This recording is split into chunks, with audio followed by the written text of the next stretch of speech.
So isang mapagpalang araw sa inyo lahat guys. Welcome to my channel. For today's video ay magluluto tayo ng isang napakasarap na ulam. Ito ay isang tinulang manok na native. So itong lulutuin natin guys. So nalinis na siya, na hiwa-hiwa na siya. Isa siyang native na manok. Bali dalawang manok yan.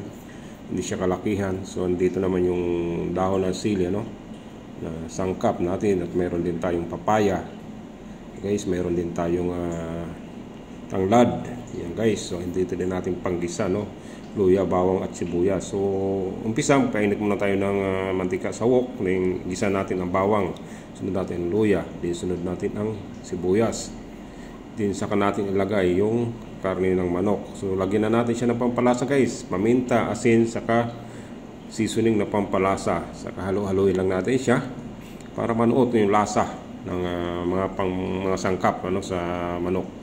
So yan lang natin siyang kumatas sa sarili niya nang sang ganon yung manuot yung lasa doon sa karne ng manok. So yan lang natin siyang hayaan na kumulo bago natin sabawan, Pag siya ay nag-golden brown na, pag natutuyo na yung kanyang sariling sabaw, yun lang ang time na lalagyan natin siya ng sabaw, So ganyan guys, halo-haloin lang natin, hayaan lang natin kumulo. Yan, sariling katas niya pa yan na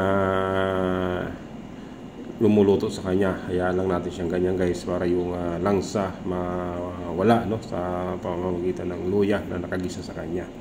So ganun lang kasimple guys yung pagluluto natin, At yan guys, ilagay na rin natin ang tanglad habang siya kumukulo sa sarili niyang katas, pampadagdag yan sa bango ng ating niluluto guys. So takpan natin para lumambot na yung karne ng manok, So nung natensya natin na medyo drain na, so nilagyan na natin ang sabaw, Yan ang pinakasabaw na niya. Dagdagan na lang natin siya ng paminta, dagdagan natin ng asin, dagdagan natin ng cubes, at i-adjust natin ang lasa, guys. So hintayin lang natin siyang kumulo ng kumulo. Maraming salamat sa panonood nyo guys, at kung naabot nyo pa ang part na to, paki-comment down naman kung may mga nais pa kung idagdag sa aking pagluluto, para nang sa ganun ay ma-improve ko ang aking cooking ability, guys. So maraming salamat. So yan nga, pag natansya natin luto na yung karne ng manok, so ilalagay na natin yung papaya, at hihintayin na naman siya natin na maluto yung papaya. At ngayon luto na siya papaya, saka na natin ilalagay yung dahon ng sili at siling haba. Saka hintayin lang natin na maluto yung dahon ng sili. At yung guys, mayroon na tayong tinulang manok. Yan guys, maraming salamat sa inyong panonood.